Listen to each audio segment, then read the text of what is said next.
네, 우리 생업 현장에서 고생하실 뿐만 아니라 의례서러움을 겪고 있고 또 그게 가족들의 삶을, 본인들의 삶을 한계상에 빠뜨리고 있는 것 같습니다. 많은 여러분들 말씀 잘 들었고요. 공정하고 또 모두가 함께 어우러져 존중하면서 사는 그런 균형 잡힌 세상을 위해서 노력하도록 하겠습니다. 제가 기자회견문 낭독하기 전에 제가 우리 이분들 말씀을 들으면서 얼핏 생각난 게 있어서 먼저 말씀 좀 드리고 시작하겠습니다. 우리 갑자기 의원님들 불안하시죠? 또 뭔 또 얘기를 할까? 네. 그 첫 번째는 우리 사회가 왜 법을 지키지 않을까? 또 원칙과 상식을 지키지 않을까 하는 생각을 제가 자주 해봤습니다. 법으로 강제되는, 즉 소위 법규라고 하는 것인데 이제 반드시 지켜야 하는 법률상 의무를 지키지 않을 경우에도 우리는 제재가 별로 세지가 않습니다. 원칙과 상식을 어기는 것은 이제 도덕적 영역으로 치부할 수도 있겠고, 또 그냥 통상적으로 그로 인해서 누군가가 피해를 입었다면 피해를 보전해주는 소위 전통적 방식의 배상제도, 손해배상제도가 작동할 수 있습니다.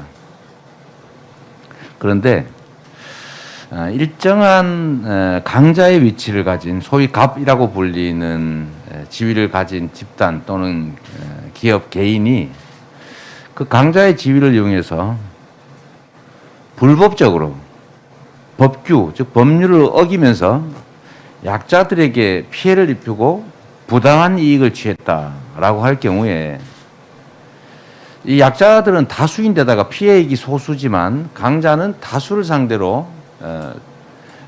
부당이득을 취하니까 엄청난 이익을 취할 수가 있습니다. 그래서 언제나 약자들을 상대로 규칙을 어기고 법규를 어기고 부당한 이익을 취하면서 약자들을 탄압하고 싶은 의욕이 생겨나게 돼 있습니다. 그런데 이게 약자들 입장에서 개인적으로는 소액이고 또 그 문제를 시정하는 데 많은 노력과 비용이 소요되기 때문에 쉽게 포기하죠. 근데 아까 우리 선생님처럼 아니 우리의 모두의 문제다, 이 내 문제가 아니라 피해가 너무 크니까 모두를 위해서 내가 한번 노력해 봐야 되겠다고 하면 이제 그걸 이제 집중적으로 또 탄압을 하는 거죠. 그래서 이런 경우에 단순한 전통적 방식으로만은 강자들의 갑질을 막을 길이 없다. 이 갑질을 통해서 부당이득을 얻고 갑질을 통해서 억울한 피해를 강요하고 고통받게 하는 이런 상태를 방치하게 되는데, 이걸 해결할 수 있는 방법이 뭘까를 제가 많이 고민을 해봤습니다. 그래서 결론은 갑의 입장에 있는 사람, 예를 들면 뭐 기업일 수도 있고 뭐 중소기업에 대한 원청 회사일 수도 있고 뭐 본사일 수도 있고 프랜차이즈 본사일 수도 있고 뭐 본점일 수도 있고, 이런 강자의 입장에 있는 사람들이 다수의 약자를 상대로 갑의 위치를 이용해서 법을 어기고 불법으로 고의적으로, 과실의 경우는 빼야 되겠죠. 고의적으로 불법적으로 피해를 입혀서 부당한 경제적 이익을 취한다라고 할 경우에는 일반적 징벌배상을 대대적으로 허용할 필요가 있다는 생각이 듭니다. 이게 지금은 이제 개별 단위에 대해서만 징벌배상이 논의되고, 최근에는 뭐 우리 언론 여러분들과 국민들께서 관심 가지고 계시는 이제 징벌배상제가 이제 언론의 가짜 보도에 대해서만 이제 도입이 논의되고 있고 그러긴 합니다. 뭐 공작물 또는 생산물에 대한 뭐 이런 것들도 있긴 한데, 하여튼 일반적 징벌배상제를 검토해야 되지 않겠냐라는 생각을 평소에도 하고 있고, 또 오늘 보니까 정말로 꼭 해야 되겠다 그런 생각이 들었습니다. 나중에 기회가 되면 한번 별도로 말씀드리도록 하겠습니다. 고의적인 갑의 위치를 이용한 고의적 불법행위로 누군가에게 피해를 입히고 재산상 이익을 취한 경우에는 그 피해액의 수십 배 또는 뭐 매출액의 얼마 이상, 영업이익의 얼마 이상 이런 식의 징벌배상을 하기 위해서 그런 행위를 하면서는 기업 활동 또는 갑의 행위를 할 수 없는 사회를 만들 필요가 있는 것 같습니다. 자, 또 한 가지만 좀 말씀을 드리면, 이게 최근에 우리 세계 경제도 그렇고 우리 국내 경제도 많은 변화를 겪고 있습니다. 소위 코로나19로 인한 이 혼란이 아마 앞으로도 계속 반복될 거다. 즉 주기적 팬데믹의 사회가 올 것이다. 환경 위기겠죠.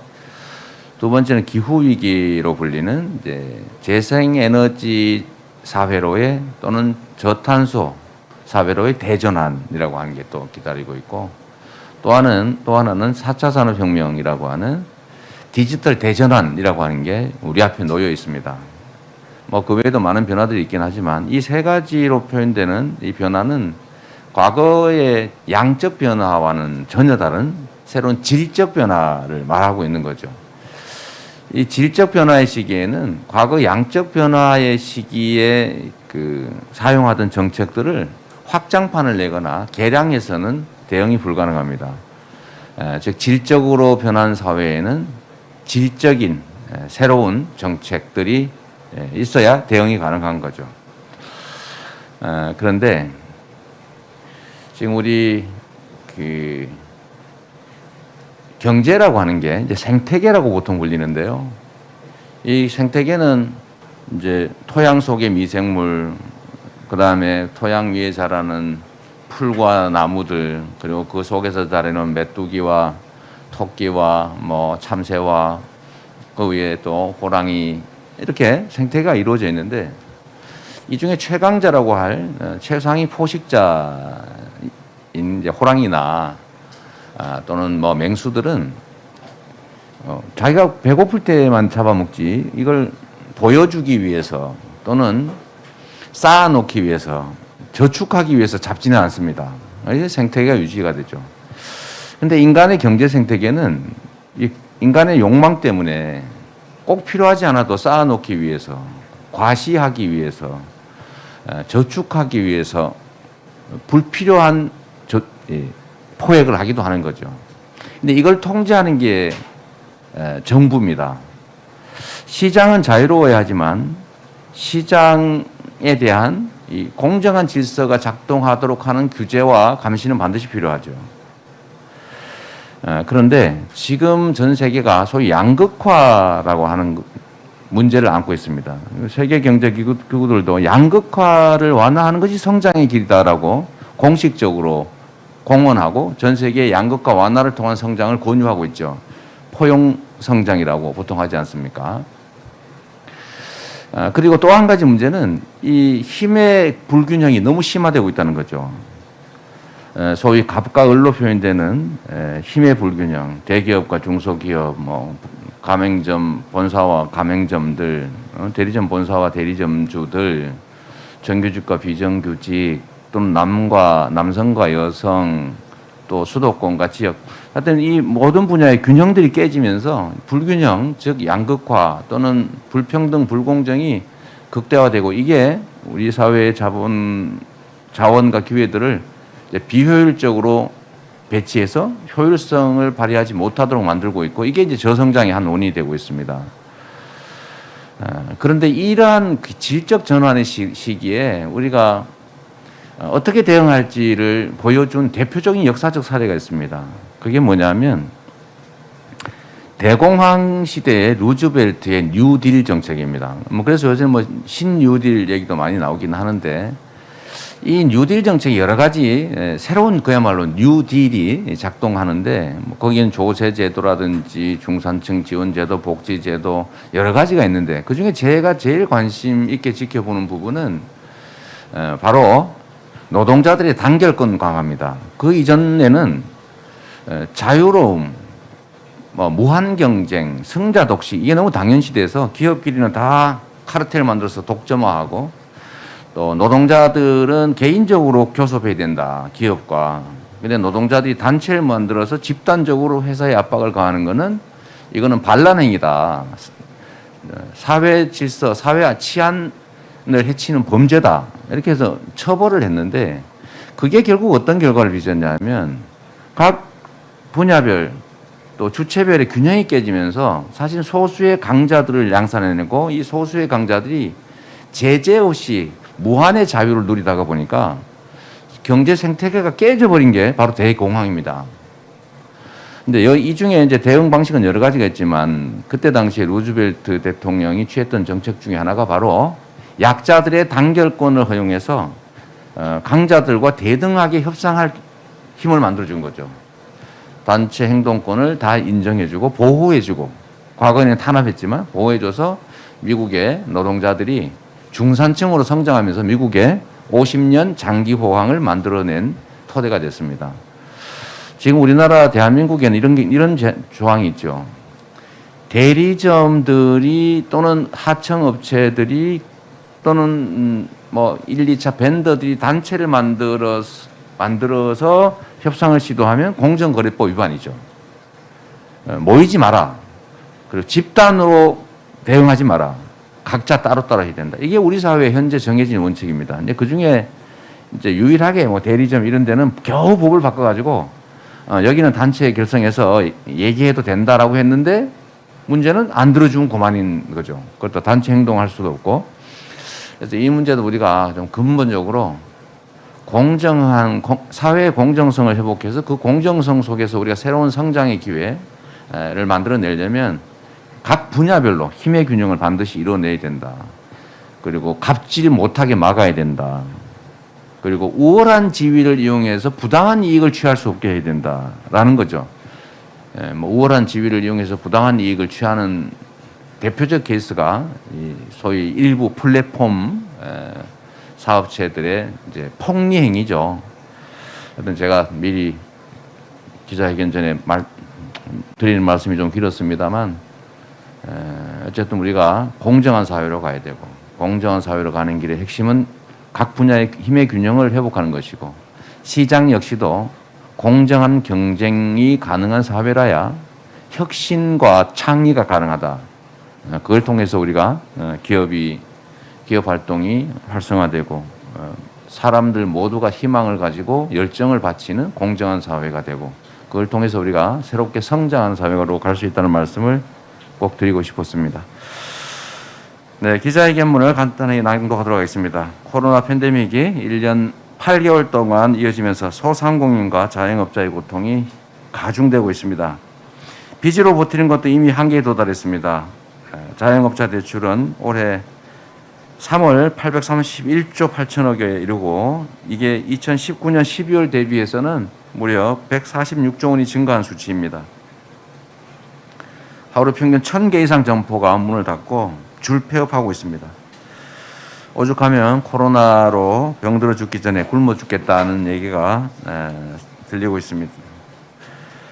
팬데믹이 진정되고 경제가 호전되는 상황을 가정하더라도 여전히 소상공인과 자영업자의 근심은 깊습니다. 점차 비대면 상거래에 익숙해지고 있는 손님들의 발걸음이 더 이상 골목 상권을 향하지 않을 가능성도 있다는 것입니다. 코로나 이전에도 소상공인과 자영업자의 생업은 쉽지 않았습니다. 대형마트, 기업형 슈퍼마켓, 복합 쇼핑몰에 이어서 온라인 플랫폼까지 신종 강자가 시시때때로 등장하고 시장 질서를 좌우해왔기 때문입니다. 소상공인 자영업자가 맞닥뜨리는 경영난과 과도한 부채는 민생 경제의 근간을 흔들고 양극화를 심화시킵니다. 이들의 고통을 방관했다가는 우리 경제 공동체 모두가 더 큰 경제적, 사회적 문제에 직면하게 될 것입니다. 저 이재명이 억강부약의 정신으로 을의 곁에 서 있겠습니다. 소상공인, 자영업자의 자생과 혁신 기회를 만들어서 생존력을 높이고 시장에서 힘의 균형이 실현되도록 하겠습니다. 그리고 을과 함께 성장하는 공정한 경제, 상생 협력의 사회가 결국 우리 공동체 모두의 이익으로 귀결될 수 있다는 걸 증명해 드리겠습니다. 구체적인 방안을 설명드리도록 하겠습니다. 첫째로 을의 권리를 확실하게 보장하겠습니다. 수수료, 광고료, 부가 서비스, 판매 가격, 거래 조건 등을 강요하는 행포에 플랫폼을 이용하는 소상공인들은 지금 속수무책으로 일방적으로 당하고만 있습니다. 플랫폼 사업자의 사업 방식이 곧 시장 질서로 굳어져 가고 있기 때문입니다. 법과 제도의 변화가 플랫폼 산업의 급격한 성장 속도를 따라잡지 못하면서 이러한 문제점들이 나타나고 있습니다. 온라인 플랫폼 중개 거래 공정화에 관한 법률 8건이 국회에 발의되어 있습니다. 현재까지는 법적 근거가 없는 상태라서 플랫폼 사업자의 우월적 지위만 강화되어 있습니다. 이 같은 불공정한 관행을 신속하게 시정하게 하기 위해서 관련 법안이 빨리 통과되어야 됩니다. 저는 플랫폼 시장의 공정한 질서 확립을 위해서 온라인 플랫폼 가맹 소상공인의 단체 결성권과 단체 협상권을 보장하겠습니다. 플랫폼 이용 사업자들이 단체를 결성해서 플랫폼 중개 사업자에게 교섭을 요청하면 의무적으로 곧바로 교섭이 개시되고 교섭 결과에 대한 플랫폼 중개 사업자의 이행 의무도 부과하도록 하겠습니다. 특히 유명무실한 단체 결성권과 협상권을 실질적으로 보장하겠습니다. 가맹점이 단체를 결성해도 아까 이분 당한 것처럼 가맹본부는 단체의 대표성을 문제 삼아서 아예 협상에 응하지도 않는 경우가 많다고 합니다. 중앙정부와 지방정부의 을들의 단체를 등록하게 해서 법적 지위를 확보하고 협상권을 강화하도록 하겠습니다. 마찬가지로 대형마트와 백화점에 입점한 소상공인, 자영업자들에게도 단체 결성권과 협상권을 보장하는 제도를 만들겠습니다. 공정 플랫폼 사회적 대화 기구도 설치하겠습니다. 플랫폼 업체, 가맹 사업자단체, 노동단체, 그리고 정부기구 등이 사회적 대화와 자율적 협약을 통해서 상생 협력의 방안을 모색하고 갈등을 해결할 수 있도록 하겠습니다. 둘째, 플랫폼 시장의 공정성을 확보하겠습니다. 플랫폼 중개 사업자가 데이터 독점을 기반으로 골목 상권에 진입해서 지역 경제와 유통 산업의 생태계가 무너지고 있습니다. 온라인 플랫폼 업체는 창고형 마트를 자기들 걸 아예 설치해 놓고 동네 슈퍼마켓을 위협하고 식자재 납품 등 B2B 시장까지 넘보고 있습니다.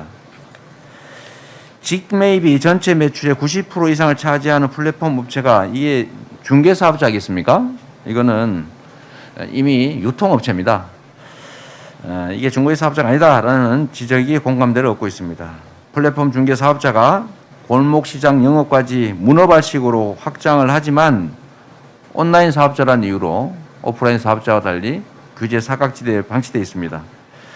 이러한 상황을 방지해서 플랫폼 중개 사업자와 골목 상권 간의 상생과 협력의 질서를 만들고 시장의 독과점을 막겠습니다. 아까 말씀드린 것처럼 대공황의 핵심 요인은 독과점과 힘의 불균형이었다는 겁니다.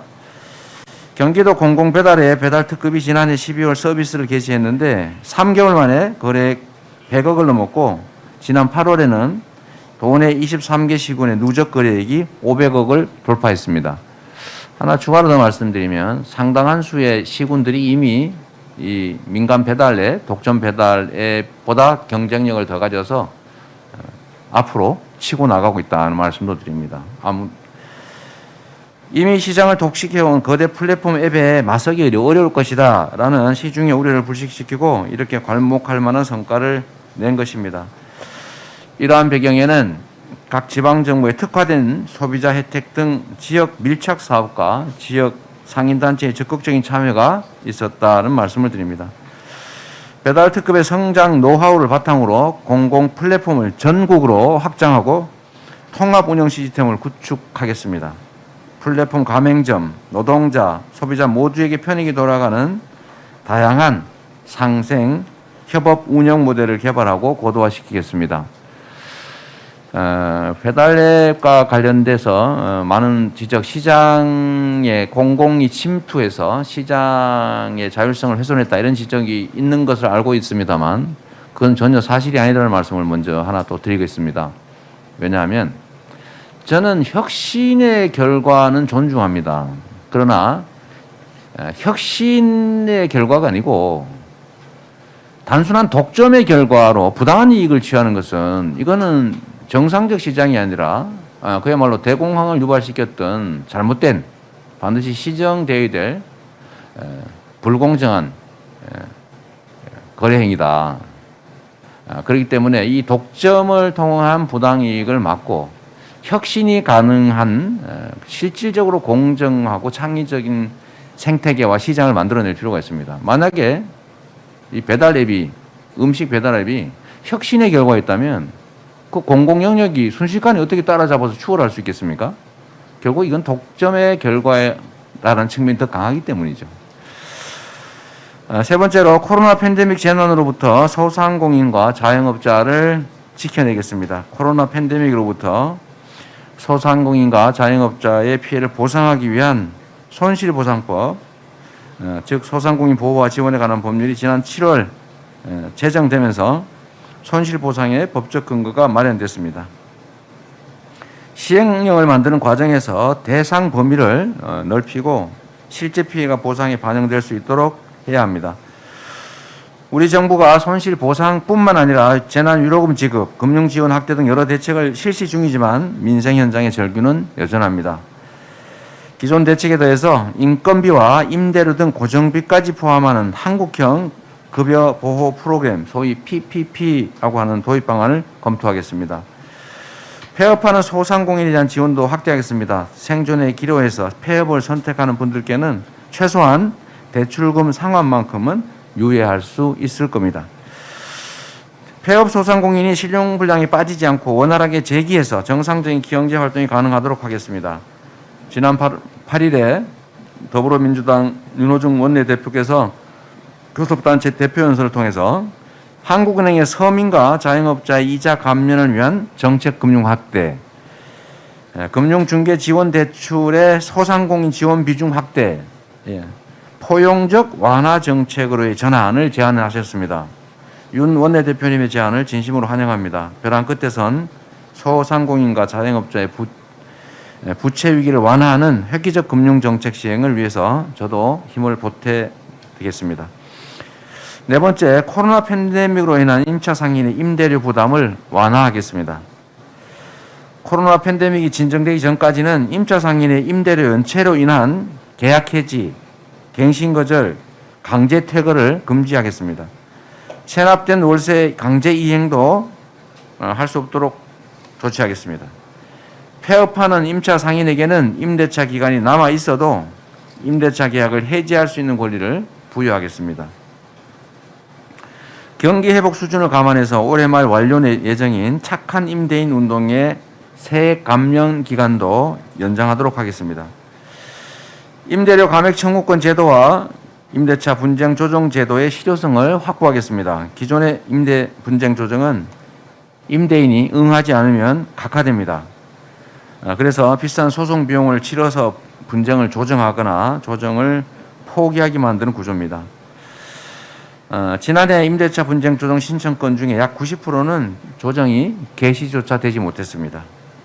소송이 아닌 방식으로 법원에서 임대차 분쟁을 해결하는 제도 도입을 검토하겠습니다. 임차 상인의 감액 청구 협상력을 높이기 위한 임차료 감액 협의의 가이드라인도 만들어 보겠습니다. 다섯 번째, 지역 카페 발행을 더 확대하겠습니다. 지역 카페가 가지고 있는 내수 경기 진작, 그리고 지방 경제, 또 골목 경제, 지역 경제 활성화 효과는 이미 여러 차례 입증됐습니다.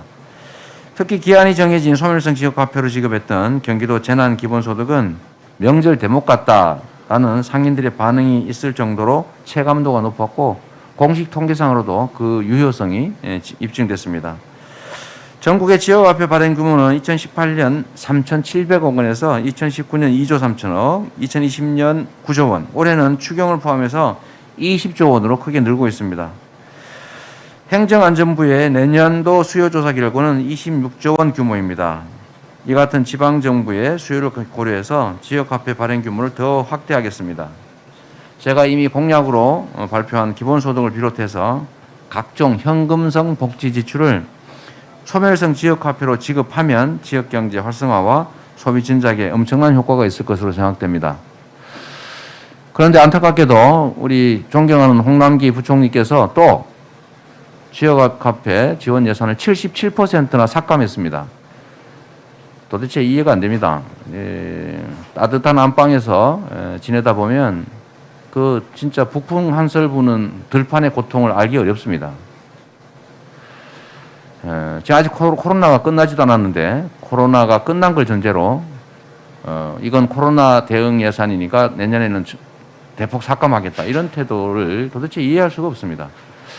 아직 봄이 오지 않았습니다. 이제 아직도 한겨울이고 찬바람이 불고 집 밖은 엄청 춥습니다.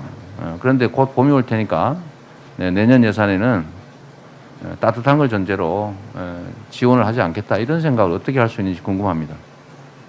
그리고 또 한 가지 말씀 나온 김에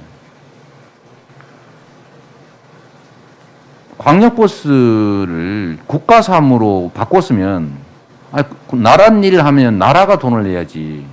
그거 왜 지방정부 보고 돈을 내라고 합니까? 그 법적 상식도 완전히 무시하고 다른 국토부가 대통령을 대신해서 중앙정부를 대신해서 합의했으면 그게 국가와 지방정부 간 합의인데 중앙정부의 한 부처에 불과한 기재부가 국가와 지방정부 간, 중앙정부와 지방정부 간 합의를 완전히 무시하고 국가사무의 지방비를 70%를 내라고 이렇게 강요하는 게 이게 옳은 일입니까? 이게 이 나라가 정말 기재부 겁니까? 기재부 마음대로 하는 그런 이러시면 안 됩니다. 이게 선출 권력의 의지도 존중해야 되고 국회도 요구하고 법적 상식에도 맞는데 아니 국가와 중앙정부와 지방정부가 합의한 거를 기재부가 완전히 무시하고 우리는 인정 못하겠다. 국가 사무지만 돈은 지방정부가 내라. 이런 몰상식한 주장을 이렇게 예산안에 반영하고 작년뿐만 아니라 올해까지 고집부리면 되시겠습니까? 우리 기재부 장관님 이러지 마세요. 이러시면 안 됩니다.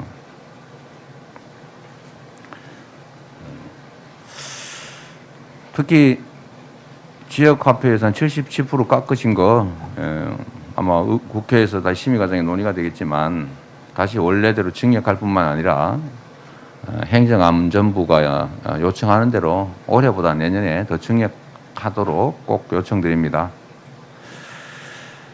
전국의 소상공인과 자영업자 여러분, 여러분의 헌신과 희생이 있었기에 대한민국이 모범적인 코로나 방역 국가로 우뚝 설 수 있었습니다.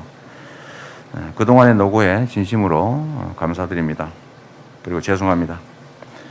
우리 공동체 모두를 위해서 방역에 적극 협조해 오신 분들의 특별한 희생에는 합당한 보상이 따라야 합니다. 이 보상은 지역경제 회복과 내수경기 활성화를 위해서도 꼭 필요한 사회적 투자입니다. 대전환의 위기를 가장 뼛속까지 체감하시고 또 저성장의 늪에서 가장 고통받고 있는 을들의 권리를 반드시 보장하겠습니다. 불공정한 시장 질서를 바로잡고 힘의 균형을 회복해서 소상공인과 자영업자도 대전환의 공정한 혜택을 받는 주역이 되도록 하겠습니다. 을도 차별 없이 공평한 기회와 권리를 누리는 대동세상, 을과 함께 공정성장하는 억강부약의 대한민국, 이재명은 합니다. 고맙습니다.